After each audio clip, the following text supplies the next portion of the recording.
Ya ayyuhallazina amanu, ya. Perbanyaklah menyebut nama Allah dengan zikran katsira. Surat Al-Ahzab ayat 41. Ya allazina amanu zkurullaha zikran katsira. Karena di ayat lain dikatakan, ingatlah Allah la'allakum tuflihun, supaya kamu beruntung. Di ayat lain, wala dzikrullahi akbar. Sungguh jika engkau menyebut nama Allah, tentu itu lebih besar. Maka orang-orang yang besar hatinya, besar semangatnya, besar ma'rifatnya, besar natijah kolbunya, jika di kolbunya ada nama Allah. Orang-orang dulu itu ilmunya gak banyak, yang banyak itu di kolbunya Allah. Ilmu mereka biasa-biasa aja, tapi rajin memasukkan nama Allah di dalam kolbunya.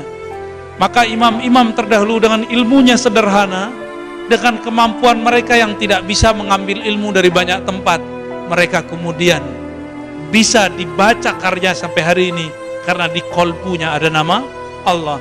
Ketika dia nulis kitab, itu torehan nama Allah ada dalam tinta-tintanya.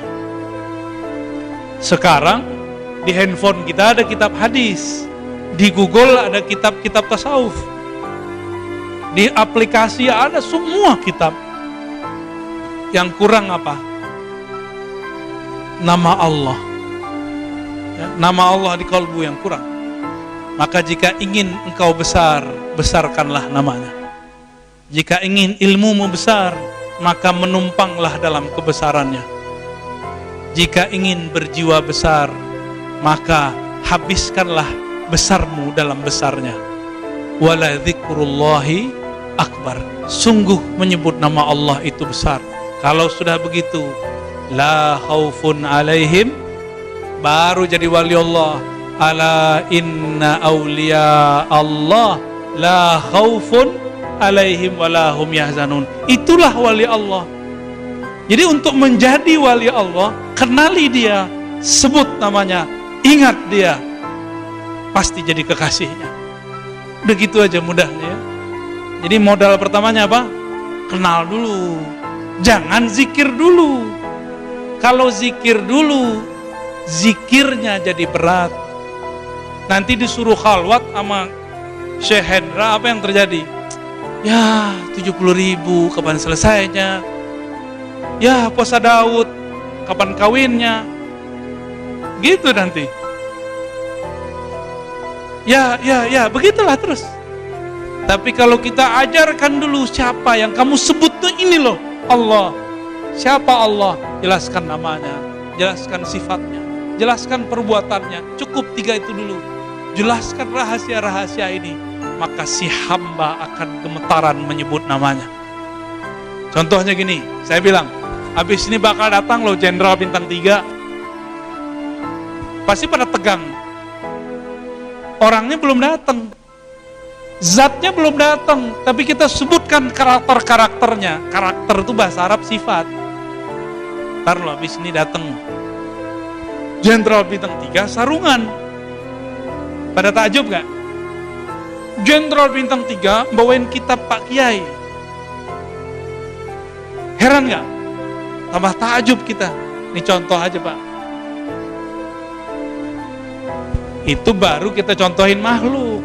Gimana contohin Khalik? Ya, walillahil masalul a'la. Allah itu punya contoh yang lebih hebat. Jika ke makhluk aja begitu, masa ke Allah tidak? Maka supaya talqin zikir bermakna, ajarkan siapa yang akan disebut-sebut dalam talqin. Maka murid akan gergetan. Bukan gergetan lagi ya. Dia gak sabaran mau ditalqin itu. Dia gak sabar untuk menelan nama Allah itu masuk ke dalam kolbunya. Karena kolbu makanannya cuma satu, asma'ullah, nama-nama Allah. Jadi jangan pernah masukkan nama kekasih makhluk di kolbu. Kolbu kita gelisah. Gimana gak gelisah? Kalau ditinggal, kita mikir, terdigoda orang, ya gak? Ntar dia begini, ntar dia begitu. Kalau kolbu ini kamu masukkan nama kekasih. Apalagi kayak saya ini Pak, tiap hari ketemu jamaah, laki perempuan, itu yang di rumah cemas itu Pak. Pasti cemas dia. kalau dia naruh nama saya di kolbunya. Tapi kalau dia naruh nama Allah di kolbunya, dia akan mengatakan, aku titipkan engkau kepada Allah. Selesai. Ya. Pesantren sebesar ini, pandemi, banyak kok yang oleng, benar gak? Tapi kalau kita ngomong, ya Allah ini kan amanah dari engkau, mereka kan hamba-hamba engkau juga ya Allah. Bismillah, kami jalan dengan namamu, kami jalan dengan jaminanmu, kami jalan dengan keindahan-keindahanmu. Pasti nyaman aja kerja tuh, ya. Kita ini kan cuma dapat amanah, tapi ini amanah sudah gede sekali nih Kiai. Kami di Jakarta itu jangan dibayangkan besar. Kami di sana dapat ruko kecil aja udah syukur. Karena satu ruko harganya 2-3 M Kiai. 2-3 M udah dapat berapa bangunan di sini? 12. Kalau antum ke Ribat itu ruko 3 lantai doang. Maka kita futuh. Kita buat pengajian alter. Ya, ada alhamdulillah orang-orang muhsinin, orang baik, dia mau tempatnya diberkati dengan ngaji. Ntar ada lagi bagian mana, susah di tengah kota. Sekarang pesantren udah gede-gede, adem lagi ya. Kami di Jakarta tiap minggu, tiap bulan cari keheningan di puncak. Apa yang terjadi?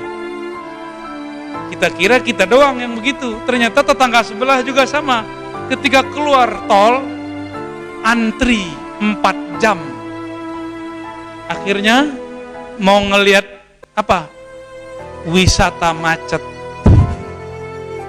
Ke Bogor malah dapat macet. Di sini macet cuma 5 menit, ngeluhnya panjang sekali ya. Emang nggak biasa macet kita di sini. Bersyukurlah kepada Allah, sebanyak ini fasilitas. Kami di sana kesusahan kami cari tempat.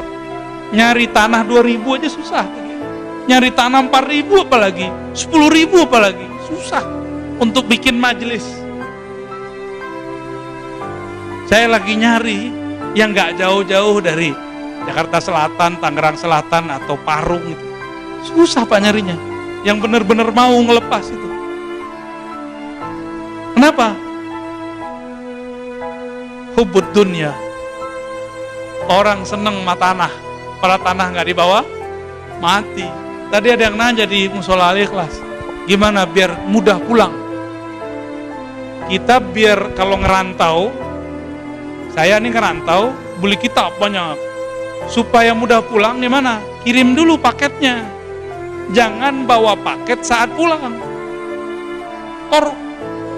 Koper kita 15, gimana mau pulang Pak? Kirim dulu pulang. Ketika kita berwakaf, bersedekah, itu sama dengan mengirim pulang. No, yang punya tanah nganggur. Di sini di Palembang banyak kiai-kiai butuh tanah, kasih mereka. Ya, nggak usah dipikirin warisan ke anaknya. Lah sama kiai kok seuzon. Ya, sama kiai aja. Gimana sama yang lain nih? Ambil zikir la ilaha illallah bersanad.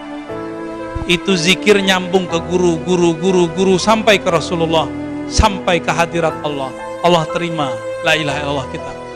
Kalau la ilaha illallah dikirim pakai JNE, Tiki apa gitu, pos, lama nyampenya. Tapi kalau pakai sanad cepet nyampenya karena dia nur. Cepet nyampenya, maka perlu inilah perbedaan orang zikir la ilaha illallah punya mursyid dengan orang yang baca la Allah punya YouTube. Kalau punya mursyidnya nanti yang akan mendoakan, berdoa itu, zikir-zikir itu cepat terkirim ke sisi Allah. Disebut wusul.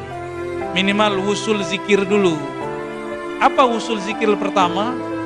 Kita baca, kita sadar sedang membaca. Itu sudah wusul level 1. Level 1, levelnya macam-macam ya. Macam-macam. Kalau gurunya sahibul haibah di sisi Allah, belum ditalkin kita sudah fana duluan. Ya. Dulu saya berguru kepada Abu Ya Hasan Basri As-Samani Al-Khalwati Al-Qadiri An-Naqsyabandi, 4 thariqat beliau. Umur saya, ini adik ini berapa dek? Yang ngantuk-ngantuk ini. Umurmu berapa dek? 2? 13? Wah, saya lebih kecil dari ini dulu, umur 12 tahun. Ya, saya bilang kepada ayah saya, masih hidup sekarang, ayahanda saya Nur Akmal namanya, hafizahullah ya, wa mata Allah fi hayati. Saya bilang, Pak, bawa saya kepada orang yang ngajarin Thariqat Qadiriyah. Bapak saya bilang, no, Abuya Hasan Basri. Datanglah kita ke situ. Salat Isya, Abuya buka zikir. Afdalu dzikri la ilaha illallah. Saya udah nggak tahu sama diri saya, Pak. Nikmatnya itu saya udah nggak ngerti itu saya ngomong apa saat itu. Cuma dia baca la ilaha illallah di depan, belum ditalkin. Dia baru mimpin zikir abis sholat. Kita sudah dibawa fana fi la ilaha illallah. Saya ingat-ingat sekarang itu nikmatnya bukan main, tidak bisa diulang. Karena ahwal hanya turun sekali saja. Setelah itu ada ahwal baru lagi. Begitulah. Karena Allah khazanahnya maha luas. Dia wasi', maha luas. Jadi jangan pernah menunggu ahwal yang dulu datang. Saya pengen kalau zikir tuh bergetar kayak dulu. Gak bisa, Pak. Nanti ada lagi ahwal yang baru. Ya. Jadi kalau zikir dulu ditalkin sama guru kayak dibor kolbunya, itu nanti nggak akan berulang lagi. Berikut kalau ditalkin lagi lain lagi rasanya. Begitulah kayanya Allah. Kadang-kadang Allah uji, nggak ada rasa, masih zikir nggak? Antum nggak dikasih rasa, masih zikir nggak? Kenapa?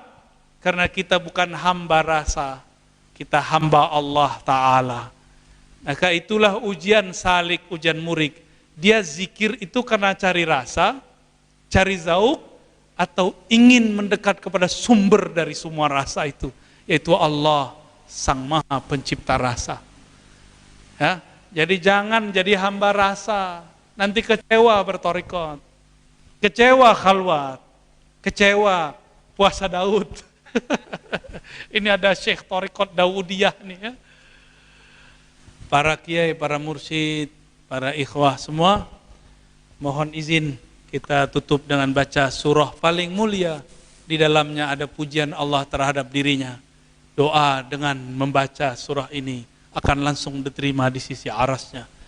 Allah izinnya wa likulli niyatin salihah. Al-Fatihah. A'udzubillahi minal jin. Bismillahirrahmanirrahim. Ya kamu.